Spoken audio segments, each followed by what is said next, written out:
Hello, I'm Michael Mulvihill, author of Hypnosaga, Unraveling the Threads of Hypnotic History. You may get that book on Kindle.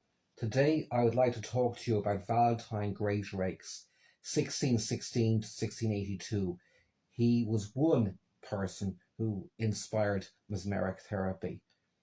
Valentine Greatrakes was nicknamed the Stroker.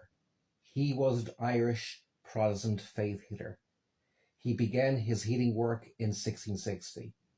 The higher echelons of British society confirmed in writing that he literally performed thousands of cures, touching and restoring men, women and children to health. Of course, there were people skeptical of these claims. Greatrakes believed God healed the people, whilst he was just his instrument. The healer is thus a conduit of God's healing grace. After healing people, Greatrakes would go with the person he cured, sit down to have a meal in thanksgiving to God, as an expression of religious devotion. Greatrakes' healing ministry started upon him hearing a voice internally that said, "I endow you with the faculty of curing diseases." The same voice first announced to him the gift of curing the king's evil. He made a success upon this distemper and succeeded in treating it. Greatrakes applied touch to the nape of the neck and the affected areas. He could enable the cure of every disease, but not if the disease was deeply rooted and the patient had an indisposition to be cured. Greatrakes used touch extensively in his treatment of diseases.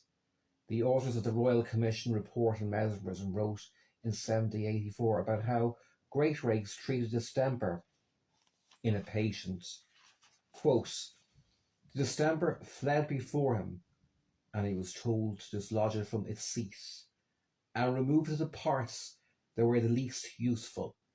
If its progress appeared to be suspended in any part, he redoubled his frictions upon that part to remove the obstacle." End quote. Greatrakes seemed to frequently operate a mesmeric-like crisis that would produce stools, vomiting and perspiration. One patient he successfully treated was the second Villiers, the Duke of Buckingham, who signed a document to agree as such that this healing occurred. Now, if you want to find out much more about the history of hypnotherapy and, of course, hypnosis, you may read Hypnosaga, Unraveling the Threads of Hypnotic History by me, Michael Mulvihill.